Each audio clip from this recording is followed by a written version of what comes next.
Ready when you are. All right. Good evening, everybody, and thank you for joining us here with InvestLand and Zane Access for our webinar series. My name is Kelsey Maynor. I am the small business advocate for Invest Atlanta. I'm really excited to have this webinar this evening. So let me tell you a little bit about how this happened. I've been having a lot of meetings with small businesses over the last few months. And of course, the number one thing they're asking me about is, where's the money? Where's the access to capital? How do I get money? I need money for my small business. I need money for my startup. I need money.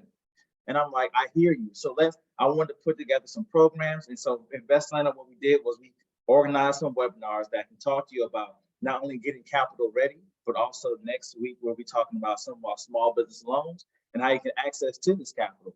So I was super excited to reach into one of our longtime partners, Zane Access, and we put together a proposal talking about let's get capital ready. And so what I want you to understand is that just because you want money for your business doesn't mean your business is necessarily set up for the money yet. And so in order to know where we are in this process, I want to bring along two amazing people. Olaika, she is part of Zane Access, but we have a great Ariel Lopez, one of our new employees here at Invest Atlanta, who is a superstar in the tech space, but also how to get access to capital. And so I want to make sure they were both on this call so we can discuss with you all about access to capital and getting ready for capital. Now, before we get started, I do want to let you know a few of our little rules. It's not really rules, but if you have any questions or any burning questions, we have a Q&A at the bottom. You should be able to see at the bottom of the screen, Q&A. Type your questions into the Q&A. Now, be sure that we answer your questions towards the end of it. But if something's burning on your heart, put it in there. I'll be able to see it, and we may be able to address it through the presentation itself. So I don't want you to think that we're ignoring you. Some of the presentation may answer those questions. If we don't, we would definitely come back to them at the end and make sure we answer all the questions that are in there. Not only that, that is actually it. That's all I want to say today. So I'm excited to get them on the call. Let's hop in, guys. Olaika and Ariel, and let's get this presentation going.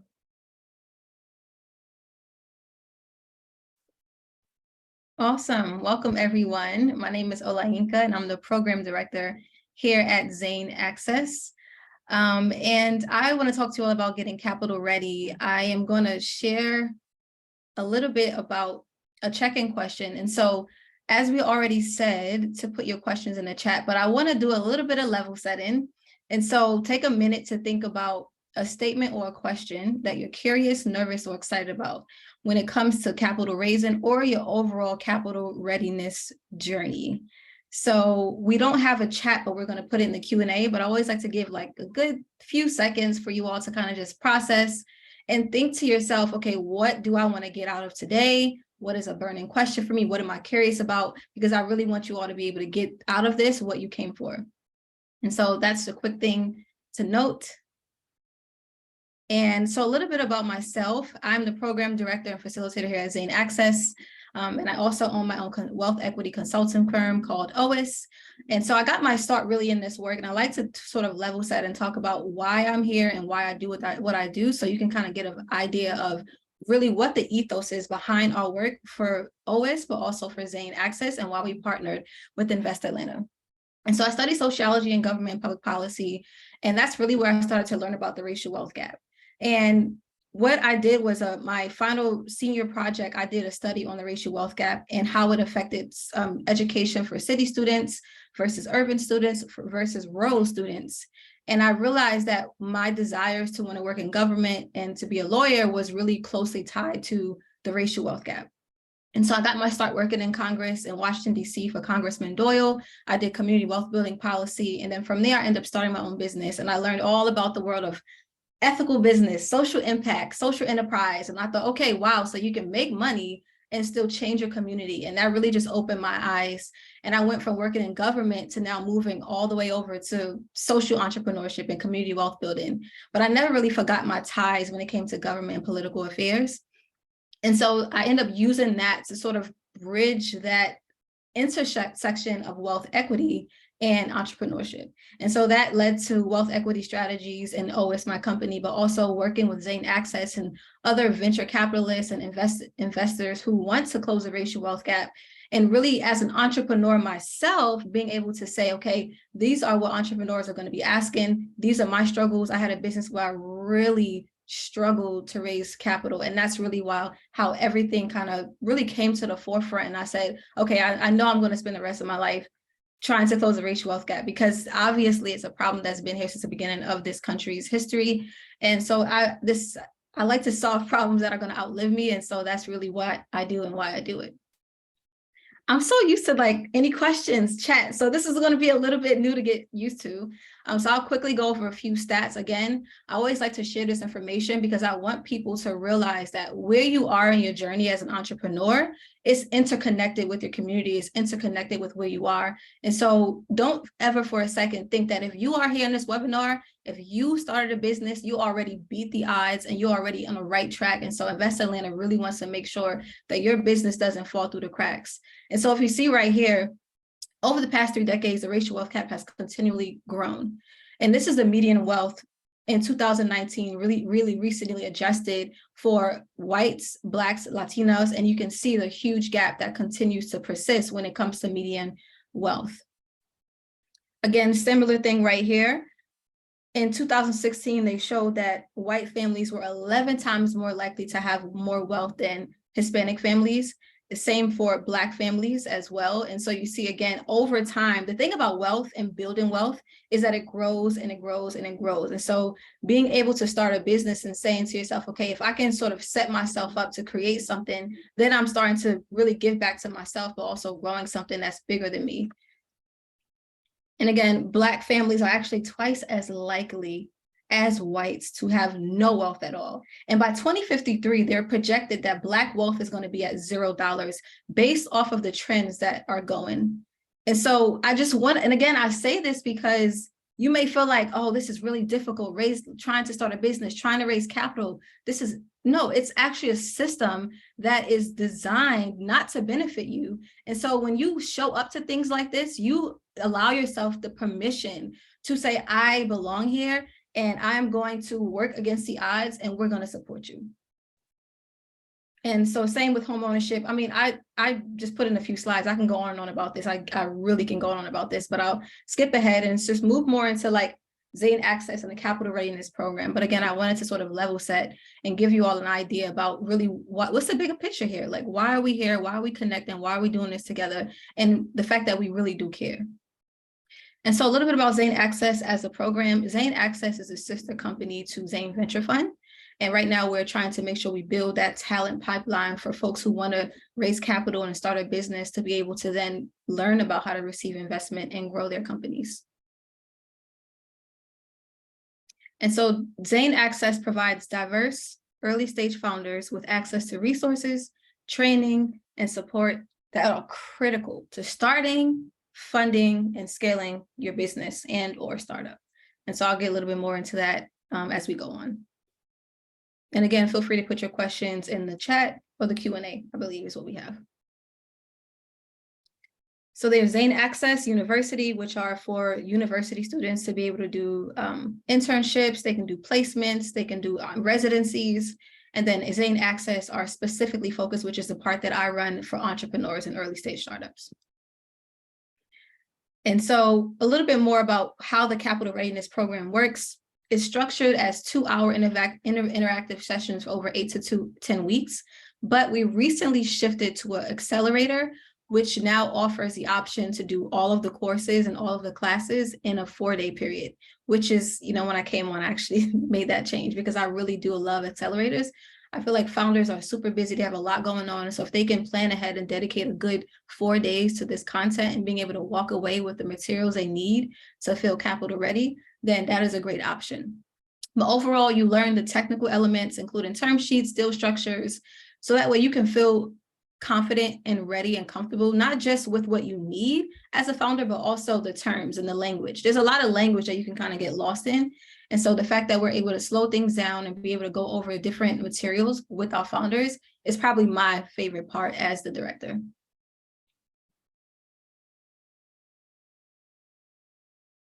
And so I wanted to zoom in a little bit and sort of go over a few of the topics. This is not all encompassing, but here are the few topics that we usually go over in some capacity. So we have Dr. Banu from Brown University, who's doing research on venture and bias in venture capital. And so really just being able to understand how venture capital works and what biases may exist. So that way, you know that imposter syndrome is not just a sort of like emotion that you feel, but actually understanding what is the best way as a Black woman or as a person of color or as a Black man, how do I really approach these meetings and how do I get my finances prepared? And so that's why we really talk about the biases that exist and really what is imposter syndrome as a founder. We also talk about government certifications, how that can be a source of capital because it's a source of revenue. And it also positions you to be able to bring your business to a sort of validity that can also diversify your revenue as well. And we call the financials the holy grails of your business. Honestly, like Kelsey said, you can have a great idea. And I know this from personal experience, having been a serial entrepreneur, you can have a great idea, but you have to know your numbers. And I'll get into that a little bit later as well. And then I'll go over a few more, but you all can read it for yourselves. You'll see here, we talk about the wellness of founders. So we have people talking about what it looks like. Black women are like 65% more likely to struggle with depression and 85% more likely to struggle with severe depression, especially, and that really heightens up to 95% if they're an entrepreneur. So that goes to show you that just how high the odds go up when you are, for me as a Black woman, being a founder. And so again, we really want you to know that, one, you're not alone. You're not crazy. I know that sometimes I personally used to feel like that. And knowing your numbers, having a support system is really like the ethos to why we do what we do. And then we usually end off our sessions with a luncheon or an event that really highlights and showcases our founders. Last quarter, we had a Zane Access Innovation Day during the Atlanta Innovation Week. The Atlanta Innovation Week, we did an innovation day where we had the founders showcase their businesses, and we had investors, community leaders, family and friends come out to show their support.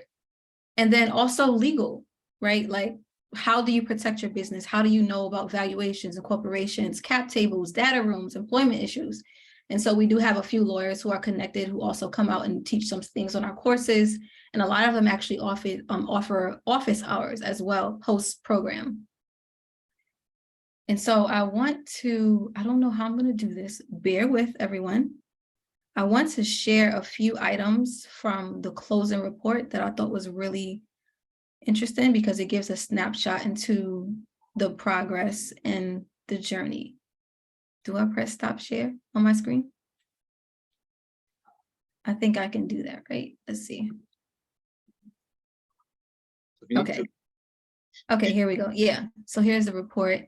Now I'm going to share the report with you all. Here we go. Can you all see that? Yes. Okay, so to date, we've had 4 accelerators. And the most recent one is right here on the left side. We had 7 founders, and we also had some fast facts that I wanted to show you. So we have Go Coach, Villi, Swella. These are all Zane Access companies who've raised up to $3 million, $5 million, who's graduated from our program after being able to understand the concepts and being able to ensure that they were capital ready. And so this is just to show you, hold on, I was really nervous to do this because I wasn't sure if I would do it correctly, but I'm trying to go to the next page. Okay, so I don't know if you all are familiar with Young King Hair Care out of Atlanta, but they actually started at Zane Access as one of the first cohort founders. And now they've been on Shark Tank, they've raised millions of dollars, and they've recently been invested in by Shea Moisture's investment partner company as well. And so they are one of the residents as well that started with the Zane Access program. And then we do partnerships and engagements. Like I said, we had Zane Access Innovation Day, we had Invest Atlanta, and now we're business consultants, and I'll get more into that. And Kelsey or Ariel, feel free to add any information about what that process will look like. I'll share, of course, what I can, but feel free to chime in at any time. And also Melissa Pegas, we had a special dinner with the director of Techstars. And so a lot of people in the community really do want to see our founders succeed and do well. And so we're super excited that now we're able to focus on Invest Atlanta and being able to have a cohort this spring that's fully focused on the requirements. Now we're matching our requirements to what Invest Atlanta requires. So that way more folks who are in the city of Atlanta who qualifies for Invest Atlanta's funding can also go right through our program as well. So I'm super excited to share that. And at the end, I'll share more details such as dates, application information, etc. Okay. I'm going back to the presentation.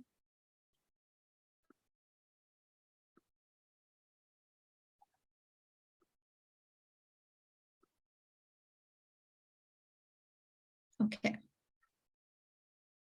Is everything okay? Can you see that? Okay, perfect. Okay, so I wanted to leave you all. I don't know I don't have a lot of time. Okay, we have a good amount of time. And so I wanted to leave you all with 3 tips that I think are all encompassing, because I know I want to get to the Q&As as well. And so 3 things that I'll highlight when it comes to being capital ready. Number 1 is knowing your numbers. How are you going to make money is a really important thing to know. How are you going to make money? Who are your sales channels? What is the process in which you're going to be able to grow your business and being able to have those numbers established? A lot of times when you are looking for capital, whether it's investment, whether it's a small business loan, they're going to ask questions such as, how do we know you can pay back this loan? Or how do we know you're going to be in revenue? Or how do we know that you're going to succeed? How do we know you're going to be able to be sold or grow your company or scale? And so I think that really starts with knowing your numbers, and also a big part of that is knowing your competition. Ariel, did you want to add anything to that, doing numbers? I know you also know a lot about that as well. Yeah, I mean, as it pertains to numbers, you definitely want to have your projections down. So I would say, depending on the stage in which you're raising, I would say if you're early stage, typically if you have anywhere between 2 to 4 years, I think that's pretty standard. If anyone's asking you for like 5 years of projections, they are not an early stage investor. So we can talk a little bit more about that. I'm a big believer in vetting the investors just as much as they're vetting you, and you really need to be prepared and understanding how they do diligence, what their thesis is, their average check size, how long it would take for them to actually do the investment. All of that really helps you to kind of stay on track and be strategic as well. Yeah, I love that. And the way that we kind of summarize this is we just call it the data room. And a lot of time for venture companies, or if you are a tech-enabled company, a lot of times they'll be called a data room. If you're going a traditional route, there's multiple ways to receive funding. You can do traditional loans, you can do revenue-based funding, you can do all different types of funding, you can do investments, you can do crowdfunding. And so the biggest thing is having a space where if somebody wants to invest in your business, whether they're a bank or an investor or an angel investor or an impact fund, the first thing I want to say is, where can I see everything about your business? It's sort of like the inside of your body. If you were to get a checkup and a doctor wants to see how everything is going, that's really what your numbers are. That's going to tell you how successful your business will or will not be. And so that's the number 1 thing I'll say. And again, you can get those resources and that support to understand those things by working with Invest Atlanta or any of the other technical resources that are available. Second thing is knowing your strategy and knowing how you're going to go to market. I think that's the biggest thing, is being able to know how you're going to reach your audience and how you're going to go to market. And that's called go-to-market strategy, and understanding your market so that way you know how you stand out. And one thing I do want to say about this that's really important that I notice with a lot of entrepreneurs, not only do they struggle with imposter syndrome, which is what I talk about, but they're so focused on trying to be like or comparable or better or, than their competition, that they forget to hone in on their why. So I'll even say your why can also help you realize what makes you stand out as a founder and what makes your business stand out. Because if you go to a store, you're going to see 20 different types of bread. If you go to a Target, you're going to see 20 different types of curl cream for your hair. And so really knowing your strategy, knowing what sets you apart, really a good way for you to do that as a founder is to look inward and see, why am I doing this? What sets me apart? And let that drive your go-to-market strategy. Again, I wanted to sort of keep it broad and make sure I hone in on the main points, because one, we don't have a lot of time, but also I wanted to make sure this was more conversational. And then three, knowing your story. How are you going to pitch? If you had the biggest investor in the world, you were in an elevator with them for a minute or 30 seconds, how exactly will you describe your business and what you're doing? And so being able to pitch and know your story. I know some founders who feel really nervous about pitching their businesses. And a big part of being able to pitch is knowing that when you pitch, you're going to talk about why you're doing what you're doing. Also, what people need to understand about, well, why would they buy your product, right? Like, and a lot of times another phrase that they'll say is, investors don't invest in companies, they invest in people. So if you come forward with your story and people know that you're resilient, they know that you know what you're talking about, they see that you are the person to solve this problem, that is all going to be communicated in your story when you're pitching, when you're talking about why you're doing what you're doing. And so if you know your numbers, you know your strategy, you know your story, they can't tell you nothing. They can't tell you nothing, okay? And so— Hold on, slow down. Right now. I have questions. I'm gonna let you go, but I have questions. I got a question that burned on my heart. They're not pumping the Q&A, so I'm gonna ask them. So okay. you know your numbers. Yeah. What numbers? Okay. I know, Aaron, you mentioned projections. What other numbers do I need to know? Right. Right. Okay. So it starts with, I mean, there's so many, I wish I had more specific. There was a slide about it. We can go to it, but if it's not a slide about it, then just curious. If there was, you say, I got it coming up, I'll be patient. Yeah. Yeah. I don't have a size specifically on the like it's so many things you can know, but is there any specific questions or any specific area you want me to touch on? So majority of our businesses that we're dealing with right now are, I'm not gonna say mom and pop, they're startups. I've been hustling for the last 2 or 3 years, and now I need more money. I want to get money. I've been trying to get grants, I'm not getting grants. I want a loan, I want an investor, I want an angel investor. What information are they going to look for me to produce? Like, what are you looking for? And you say, hey, do you have a profit and loss statement? That's something that you need. I've heard about okay, cash flow analysis. What is that? You know, right. what do I need to make sure I have versus me just putting stuff together and wasting my time? Right. Yeah. Yeah. I mean, I would say you definitely need a P&L. That's standard. She mentioned having like your data room together. That's super standard if you're going the venture route. Essentially, your data room is a place for all documents that are important. So your legal documents, articles of incorporation, your projections, your pitch deck, any contracts that you have, LOIs, if anything that you can show, like in terms of the sales that you've done or how you anticipate generating revenue, those are all really important to have. I think something else that is helpful that I've seen startups create are like an FAQ. So typically, like once you start going through the fundraising process and you're having like 50 meetings in a month, you're going to be having the same conversation over and over and over again. So I think a really helpful tip is, as you're having those conversations, to start to document what questions are coming up frequently. And then you can kind of anticipate your answers and have those as prepared as possible as you're going through and you're doing your pitching. But I think like that's one side of the house. The other side of the house, you'll hear MRR, which is monthly recurring revenue, ARR, which is annual recurring revenue, LTV, which is basically the value or the lifetime value of the customer that you would have. They want to get an idea of turnover, how you're able to retain customers. I mean, I think the tricky part is so much of this is kind of inside speak. And until you start having That's what I was going to get to. And you start getting that practice. Like I remember the first pitch call I ever did, and I was just like, what are all of these terms? And let me go talk to my lawyer. Let me go talk to some other founders so I can get some insight. So I sound more intelligent when I'm having these conversations. But what I would love to do is post this call, because I know this is so much just to understand in real time. We are happy to send over as many resources as we possibly can. And getting that acronyms list together is something that's been on my to-do list for a while.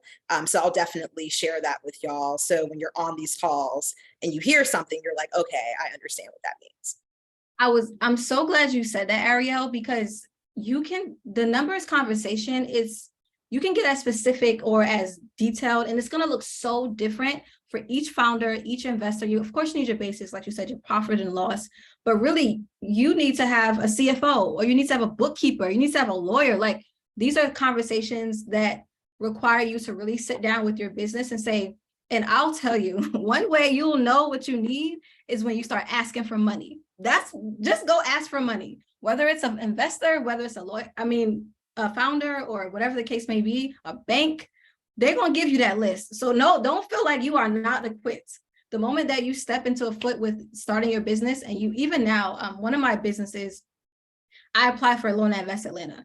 Mind you, I know all about really what you need to grow a business, to start a business. Then they were like, get this. I'm like, I got a bookkeeper. I don't put that stuff together. So it's like, I can tell you what it is, but being able to actually put it together is important, to know how to do that, and making sure you know how you're going to make money, your market size, your budget, your profit and loss statements.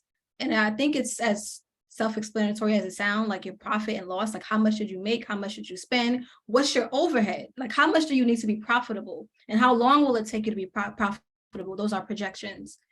So that's why I was saying, I wonder if there's more specific questions.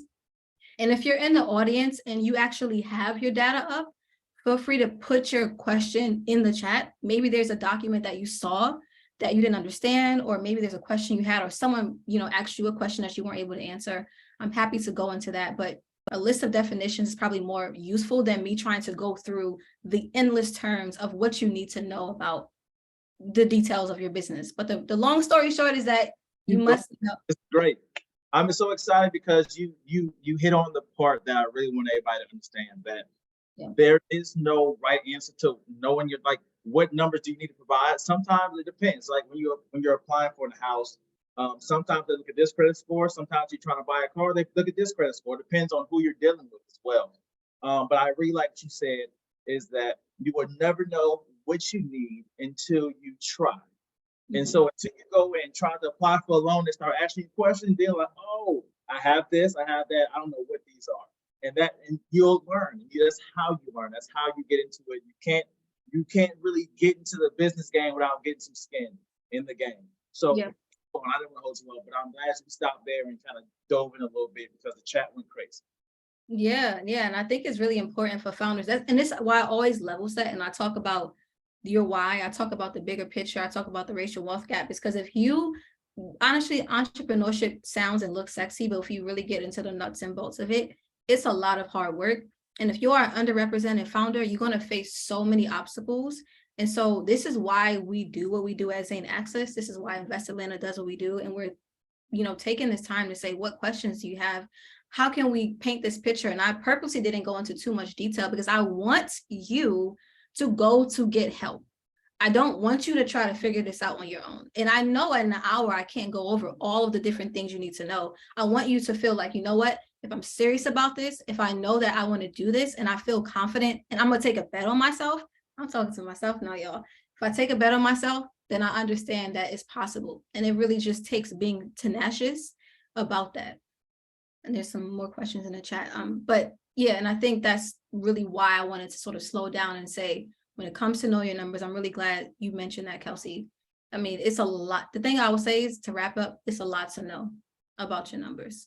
And so I'll get into that in the end of the presentation of how you can actually take that step forward, but don't be afraid to ask. Everything I've ever experienced or gained in this world of entrepreneurship and business is because I took my step forward and I asked questions and I made myself available to be taught, because you don't know everything, y'all.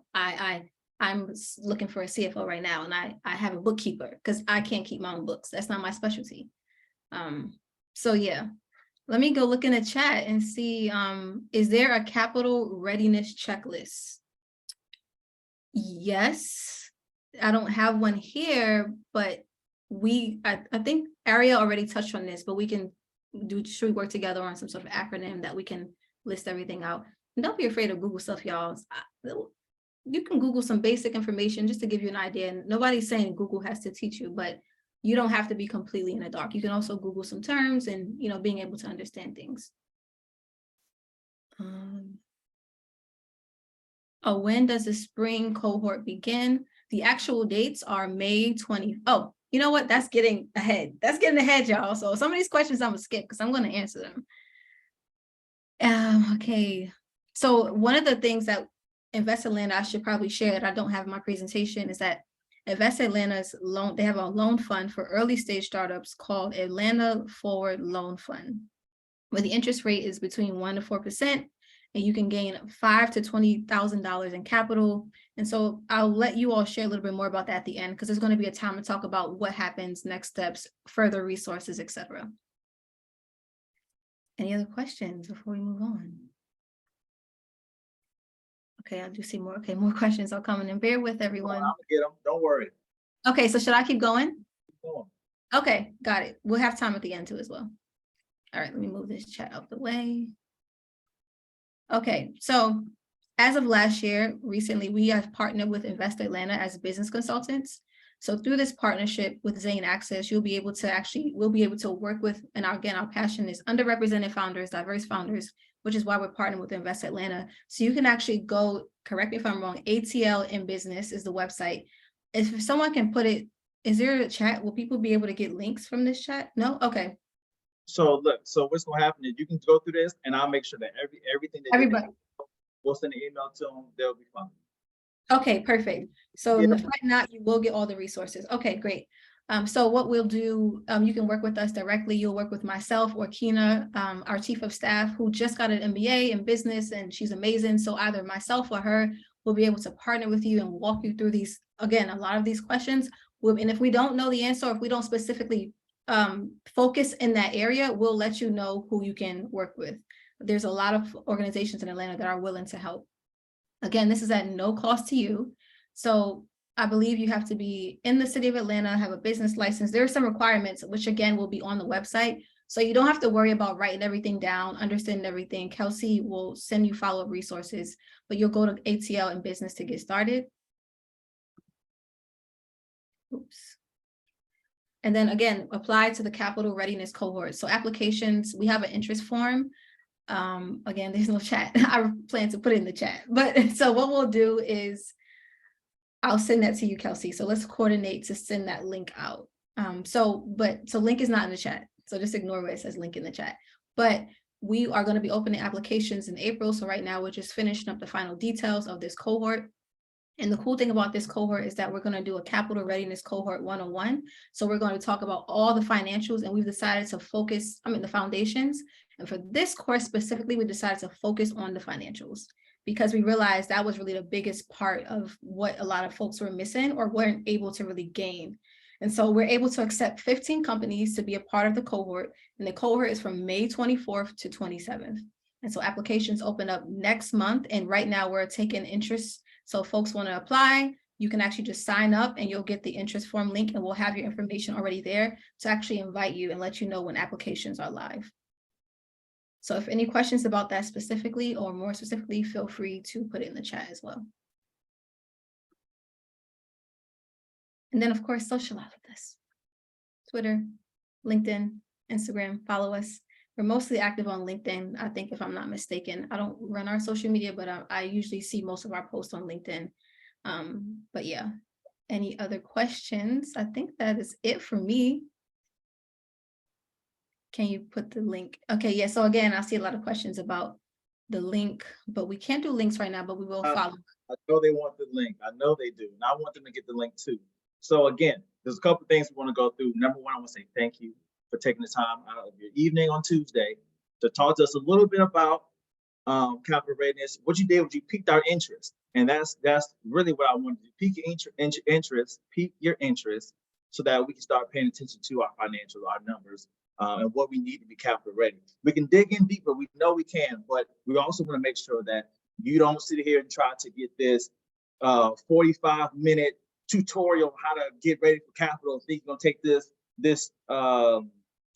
I don't know, this Twitter feed and go off and go be great. I want you to know that you need assistance, and that's what we all have to go through. We got to get to that point. I can do it myself, and then realize I can't do it myself, and I need some assistance. That's why we have programs. That's why we have accelerators. That's why we have atlmbusiness.com. So we can put these programs right in front of you and get access, and you can grow your business the right way. So like Ms. Cynthia said, we do have programs here at Invest Atlanta. We have loan programs to help small businesses and our startups actually get started. Start from 5K up to 20K, interest rates between 1% and 4%. Can't beat that. And she answered about when their spring cohort is. But Oh, I'm so sorry, Kelsey. Let me say, I do have a question in the chat that I think I should answer now, which is the cohort is 8 to 10 weeks. So I mentioned earlier that the cohort, the option is there for 8 to 10 weeks, but we've recently switched to an accelerated version. So this upcoming cohort is 4 days. We start off Wednesday night, which is my favorite. We do an opening dinner. We have all the founders. We were online this, because of COVID, but we end up sending all of the founders a DoorDash gift cards. We partner with DoorDash, they're one of our sponsors. Everyone ordered their dinner. So we opened together with an opening ceremony on Wednesday night. And we sort of level set. We had everyone journal. We had everyone answer questions.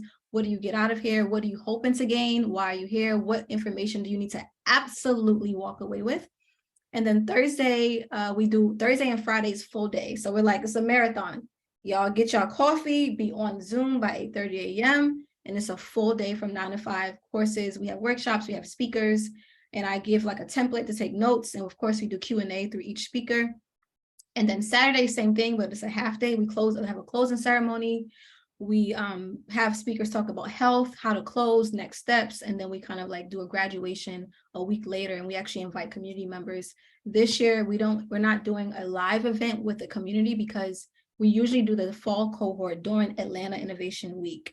So the spring cohort, we actually do a private luncheon with folks who are going to be speaking at the event, and that's going to be on June 1st, a week after the final cohort. So I hope that answers your question. We are not doing 8 to 10 weeks for this cohort. We're doing the accelerated 4-day program.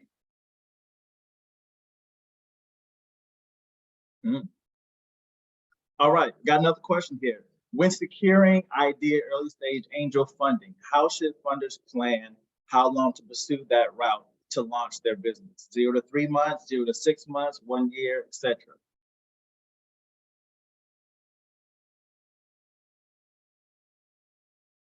Jojo St. Clair. I just want to ask, I guess, a clarifying question. So are we trying to figure out runway? Like when you are fundraising, how long the fund should last, or how much time you should plan on dedicating to launching your company? How should fund plan how long to pursue that route? Could you, whoever put this question, could you clarify? That would be to launch their businesses. Y'all, I'm sorry, I got mom brain, so this is not you. I've read it like 2-3 times. No, same. I'm like, I just want to make sure I'm reading it correctly. Clarification, she's coming. But Okay. How much time to pursue that route in advance? Oh, maybe okay. I think they're talking about maybe planning, like how far ahead you should plan. I'll let you answer, Ariel. I mean, so I think if we're talking about the fundraising process, it could take a long time. I think ideally, if you can close your round in, let's say, 3 to 6 months, you're doing great. With the current market, I know founders to where it's taking them up to a year. And just, to level set, I'm talking about founders that are not diverse, then it's still taking them 200 meetings to get the money that they're looking for. So I think the hard part with fundraising is it's really hard to put parameters around timelines because timelines shift all the time. And then also, you never stop fundraising once you start fundraising. So until your company has some type of exit and it's up to you to decide what your exit strategy is, you're just raising money for here on out. Like it's just an evergreen thing. So yeah, just prepare to be pitching everyone always. But as far as, I guess, how long it takes to, or I guess how much time you should dedicate to doing the fundraise, what I will say is be strategic, because fundraising takes up so much time. So the time that you spend doing sales calls, the time that you spend with your team, any time that you would spend actually focusing on building and running your business kind of goes out the door the second you decide to run a real process and start having meetings with investors. So it's definitely in your benefit to just manage your time as best as you can, call in reinforcement, learn how to delegate, really rely on your team to kind of pick up the slack while you put the focus on fundraising. I hope that somewhat answered the question, but if you need more, let me know. What would you say to a business? This isn't the question on the list, by the way. What would you say to a business that's like, all right, should I start trying to do my business, or should I try to raise money first? Like, which one comes first? I got an answer for this. So I recently, one of our cohort members, a tea company in Atlanta ran by Brandy. I'm not sure if you know tea. I forgot the name, the exact name of the company. Tea Leaves. I forgot the exact name. I'm sorry, the name is going blank. But what Brandy shared, which was really key to me, was they've been in business for 18 years before they came to Zane Access as a founder. And one of the things that the biggest takeaway that Brandy constantly said was, I didn't realize how much bootstrapping was hurting me. I limited myself, and Just Add Honey. Thank you so much. Thank you. Just Add Honey. I kept wanting to say loose leaf honeys for some reason. Just Add Honey. If you Google them, they're one of the top tea shops in Atlanta. And that was huge. And she had a hard time, I think, accepting the information, because she had dreams. She wanted her tea to be in Whole Foods, and she wanted to really grow her business. And she said she prided herself in being a bootstrap, like, I'm debt free, bootstrapped. And she was like, but I'm so stressed out, and I've lost so many years trying to figure out how to grow. And it took me too long to realize I was never going to grow and go past a certain point. So I think it's important to understand. I think that's why know your strategy, know your numbers. I think really spend a lot of time with the beginning stages of your business. But there are people out here who are raising money on an idea. And of course, that's not the common thing, but don't shortchange yourself. Make sure that you have a realistic business plan. Again, go to places like Invest Atlanta and Zane Access, and being able to share your business plan and have a plan to be able to raise capital, whether that's a loan. You can even get a small business loan. So like I said, for my business, when I came to Invest Atlanta, I asked for a small business loan, even though I had dreams and goals to say, I can probably get this much money and this much money. But I think the important part is being able to sort of propel yourself to take one step at a time. And one of my businesses, I maxed out my credit cards for like 2 months because I was really willing to do what I had to do, and it worked out. But the biggest thing is just making sure that you do what you have to do and don't shortchange yourself. But once you feel like you're at that stage where Brandy said, you know what, I don't think I'm going to grow if I don't reach out for help when it comes to funding. And only you can know that, because if you know your numbers, if you are in the sauce, in the mix with your business, you're going to feel that tension, and you're going to say, it's time for me to take that next step so I can scale. And it's really about when you're ready to scale and if you're able to scale. But I'll let you answer as well, Ariel. Yeah, I mean, I'm so happy you said that, because I just want to add, going the VC route is not the only route available for funding your business. I think people see the big valuations and they just assume like, okay, I need to raise $5 or $10 million. And if I don't, then my business isn't successful, or I'm not as successful as a founder. And that's just not true. So definitely look into loans, look into grants. My company was a recipient of the Google for Startups grant. They have a Black Founders Fund. I think they also have a Latino Founders Fund, and they're just kind of expanding that program. But we love non-dilutive capital because it means you don't have to pay it back. Right? Like you're not giving any equity up. Like this is just money for you to grow your business. And there's so many grants that are made available, not only through Invest Atlanta, but just through the government in general. So just keep your eye out for all types of funding. Think about angel investors as well. I think before you start talking to VCs, angels are essentially wealthy individuals that believe in you and are willing to help you grow. And they can be so critical in those early stages and making sure that you're hitting your milestones, and also introducing you to other investors that can help you get the funding that you need. So don't think there's one approach.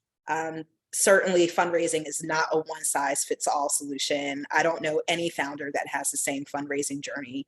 I think they all look very, very different depending on who you are, where you are, what your background is. So just, be resilient and keep asking. It's definitely a numbers game as well. Like, don't let 5 or 10 rejections stop you from getting the money that you need. And I also want to share too that, well, before I forget, we'll be doing a live event with CDFIs to answer any questions as well. And a CDFI is actually another course of funding that is unrelated to venture capital. And so that's another way to be able to get funding. And we're actually doing a similar event just like this one with the CDFI here in Atlanta. So stay tuned for that and make sure that you go to our website, sign up for our information, get your name on the interest list, which Kelsey will send out. But yeah, even though we're really work with tech companies and we do like a lot of tech enabled courses, we understand that there are multiple ways to receive funding. And so that's how we want to sort of get ourselves out there to say, doing this event with this company and with this organization, so that you all can see there is more than one way. And I will venture to say that venture capital is probably one of the hardest. So even though I work at Zane Access, I'm like, venture capital is like, I don't know if y'all know, but 0.005% Black women get venture funding. So it ain't cute out in these streets. Yeah. So I'm glad you started bringing up like this. Not the only way to get funding is to go the VC route. You brought up loans and other things like that. But so say you're a neighborhood person, like, hey, I've been living in this neighborhood. We don't have any access to good food. I want to open up a corner store. Is this something that I can pitch to people? Do I go to the Atlanta Tech Village and pitch something? Do I go apply to pitch competition about this? Like, how do I access capital in this fashion? Am I out because I'm not in tech, or how does that work? Just curious. So there's 2 routes I would suggest in that case. One, there's actually things called idea incubators. I'm not sure if you've ever heard of it, but an idea incubator is essentially a place where you can share your ideas and get feedback. There's a few places around the Atlanta that does them for free, or different organizations that'll do. I can't think of one on the top of my head, but I'll actually do research and sort of see if someone really wanted to know. But you can also Google idea incubator near me as well. So that's one way. If you're really serious, you have an idea, you don't know where to start, because a lot of folks who are in stages where they're having to be resourceful and have to make ends meet, they're the most creative people on the planet, in my opinion. And so a lot of times they have big dreams and they have these ideas. And my sister, she calls me every day with a new idea. So we're not going to use her as an example, but you can easily go to an idea incubator. The second thing I would say is test it out. So I know someone who wants to start, I'm Nigerian, someone who I know, one of my family members, they are in love with Sicilian pizza. They traveled to Italy, they traveled to Europe a lot, and they went to Nigeria and it was like, this pizza is trash. Like, they don't even know what they're missing. So I said, why do you think Nigerians are gonna want some European pizza? And she started making it, she learned how to make it, and she went back to her home country and she was like, try these pizzas out, try them, just let me know what you think. And everybody was like blown away, like, wow, like, and she started doing like little food shops. So you want to start small, but you really do have to validate your idea. You have to test the market and see if people actually want your product. Because of course, you're going to think that your idea is great, but the market might not really want it, and that's okay. So that's 2 suggestions I would give. So I want to remind you guys, number one, I want to say I appreciate you all. I was very adamant last minute. Ariel, please jump on this call with me, because I didn't want to lead it, because I wanted to make sure that this month we recognize International Women's Month, but I want to make sure that every webinar that we had this month was led by women. And so that's why I was like, I want to step back. I'll introduce you guys and y'all take it. But I'm really excited that we have such a presence in this business atmosphere here in Atlanta, and that we're so willing to help. And so I'm excited about that. I do want to remind people about what Ms. Cynthia put in our Q&A, that yes, Invest Atlanta has a loan fund for early age startups, and it's called the Atlanta Forward Loan Fund. Again, it gives you up to 5K to 20K at interest rate lower than 4%. But here's the caveat: you must be attending or have graduated from one of Atlanta's capacity building programs, and you can be operating in one of the accelerators or incubators or co-working spaces here in Atlanta. So that's the Gathering Spot, that's Russell Innovation Center, that's Pittsburgh Yards, the Atlanta Tech Village. There's so many.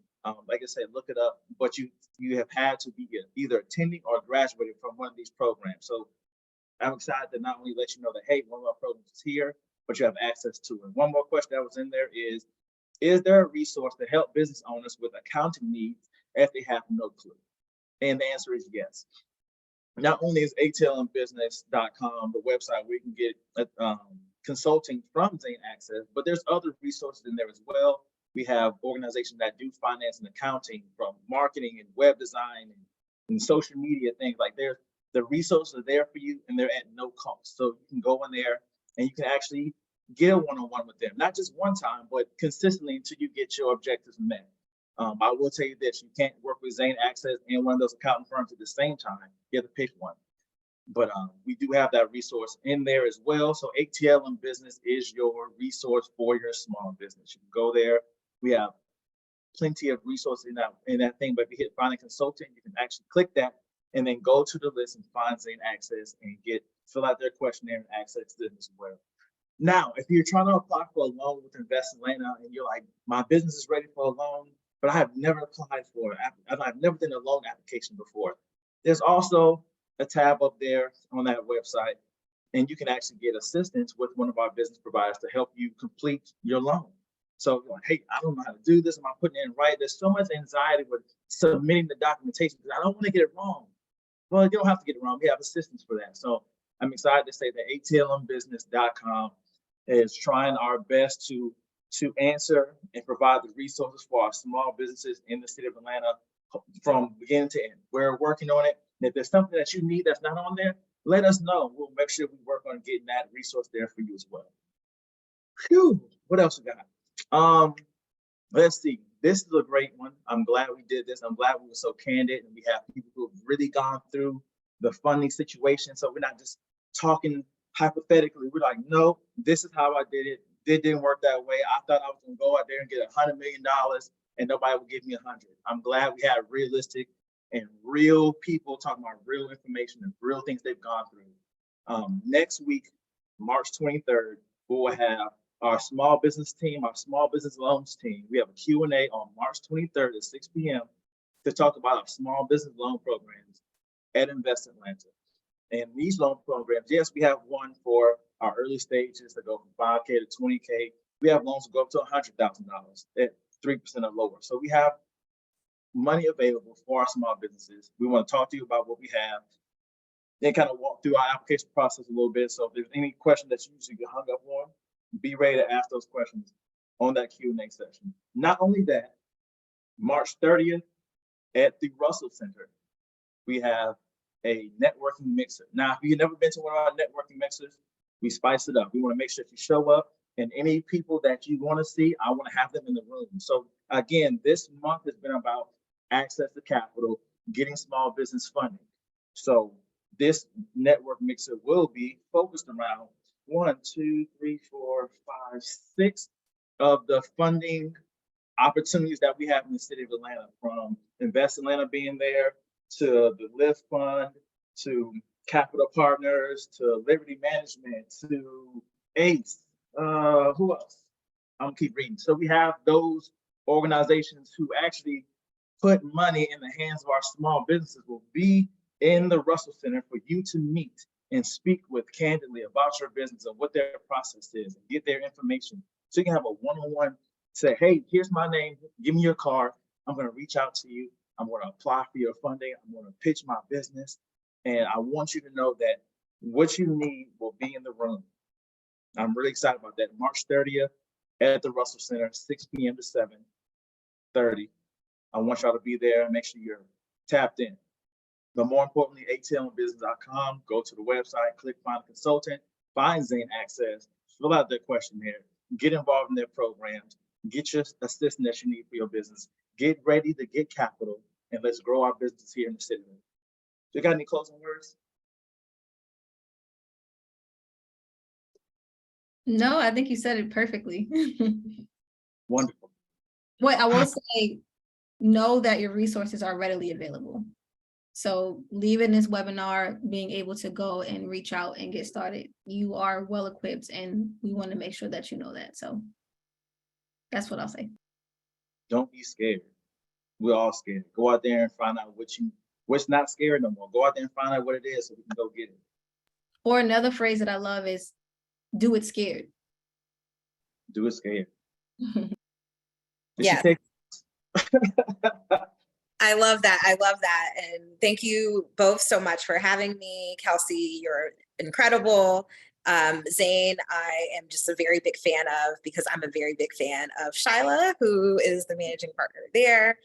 So anything that we can do to help and be a resource and put people in a position to be successful, that's exactly what we're here for. So you should have access to our contact information. If you have any direct questions, feel free to reach out to me, and I'll do everything in my power to help you navigate and get you where you need to go. So thank you guys so much. And also thank you for joining us on a Tuesday evening after hours. Listen, absolutely. Absolutely. So guys, again, next week, March 23rd, we have a webinar about our small business loans and investment. We have a Q&A. So come with your questions ready. They'll be ready to answer all your questions. March 30th, in-person event at the Russell Center about alternative funding, which is like not the traditional bank, it's alternative. So be there, bring your questions, bring your documentation, bring your energy, because it's going to be in the room. What you need will be in the room. We will be in the room. We're excited to be here and provide all the resources we can to continue to grow our small businesses in the city of Atlanta. We appreciate you guys. You have a great evening, and we'll see you next week.